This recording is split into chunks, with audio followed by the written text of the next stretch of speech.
आणि राज्यस्तरीय विज्ञान प्रदर्शन देखील आयोजन करण्यासाठी खेळची मंडळाला और कब चलेगा हमारे खेतों में हल यासाठी प्रयत्न करत होते।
सगळं समजते आपल्याला जर बहिणी आवाज मारते आपल्याला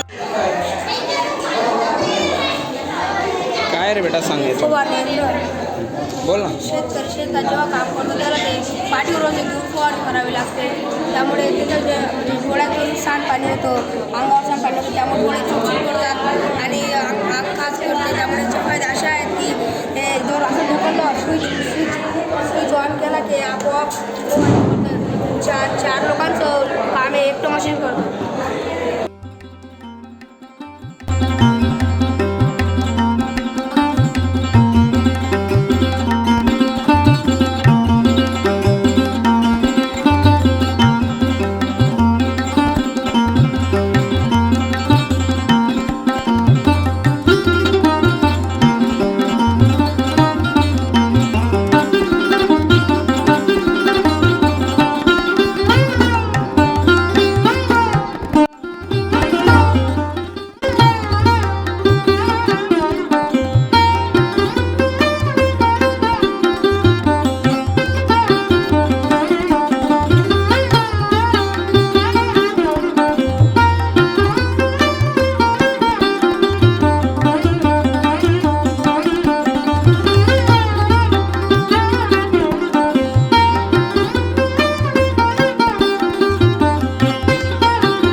सर्वप्रथम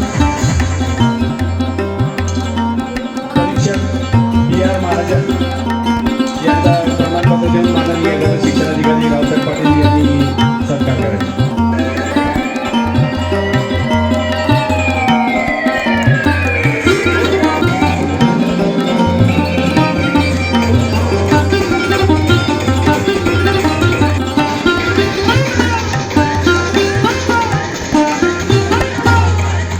सर्वप्रथम सर्वांना माझा नमस्ते.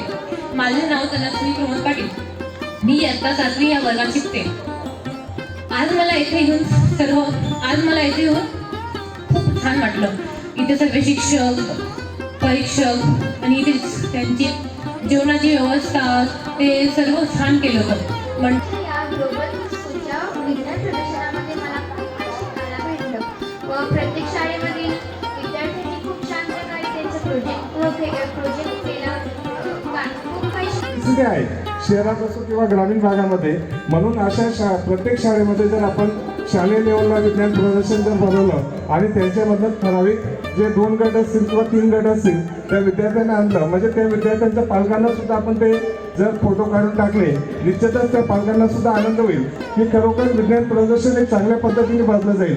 म्हणजे मी एक म्हणतो की नंबर आला नाही आला ती गोष्ट वेगळी, परंतु आज जर पाहिलं या विज्ञानाच्या युगामध्ये जर आपण सकाळी उठल्यापासून तर झोपेपर्यंत आचार्य लक्ष्मण सरांचे आदेश आणि हे बिचारे सर्व कर्मचारी अगदी शिपायापासून टीचर प्रत्येक मॅडम, जो इंसान पानी से नहाता है वो सिर्फ लिबास बदलता है.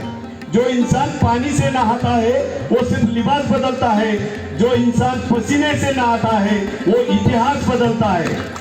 आणि या सगळ्यांच्या कष्टामुळे आज त्या किरण पवार मॅडमने प्रशंसा केली की एवढं म्हणजे हा विज्ञान प्रदर्शनातला अंबड तालुक्याचा इतिहास आज खरोखर बदलला गेला आहे. आणि निश्चितच याच्याही पुढे आणखी जर आपण सगळ्यांनी कष्ट केले आणि चांगले राबवलं तर असे इतिहास बदलत राहतील. यानंतर मी विनंती करेल आम्हाला अगदी मुलांचं असं सहकार्य केलं आणि इव्हेंट संपेपर्यंत अगदी न थकता 58 मॉडेल्स या ठिकाणी होते आणि त्याच्या शिक्षकांचे 8 मॉडेल्स होते. माध्यमिक गटामध्ये सुद्धा 40 ते 50 मॉडेल या ठिकाणी होते. तसेच 8 ते 10 माध्यमिक शिक्षकांचे मॉडेलसुद्धा होते. पैकी काही मॉडेल्स परीक्षकांनी निवड करून उत्कृष्ट मानून थोड्या वेळात जाहीर केले जातील. परंतु ज्यांचा नंबर लागलेला नसेल अशा विद्यार्थ्यांचं मी अभिनंदन करतो त्यांनी सहभाग घेतल्याबद्दल. विद्यार्थी मित्रांनो, अशा या प्रकरणांतूनच उपक्रमातून भविष्यातील शास्त्रज्ञ बनू शकतो. साई गुरुजी शाळा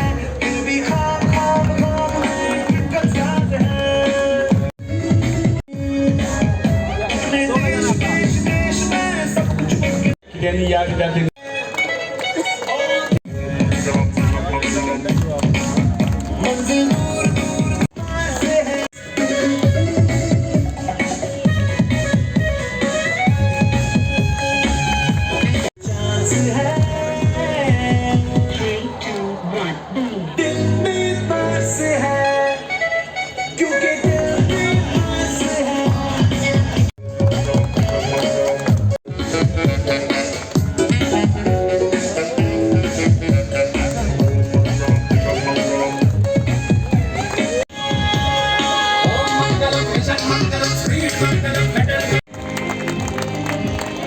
माध्यमिक विद्यालयाच्या या शिक्षिका आहेत.